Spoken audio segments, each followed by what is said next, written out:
Hi guys, welcome back to our channel. In this video, I am going to show you how to fix unsupported mode on TV Xbox Series X. Here you will see this is your problem. Xbox Series S, input not supported. Here in the down, people provide their opinion and solution regarding this. This is the solution. So I have managed to resolve the issue myself. Now I will add what I did below in case it help anyone. Hold the Xbox button for 10 seconds until the Xbox has been turned off. Hold the pairing button and the Xbox button together until the Xbox turn on noise is heard twice. This turns the Xbox on the lowest possible resolution.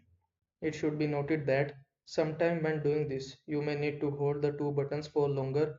When I first did this, it beeped 3 times before display. Also sometime the Xbox will need to be turned off and back on again for this to take effect. So this is the solution of your problem. And here you will see another people says that cheer for the update on the issue, sorted my problem right now.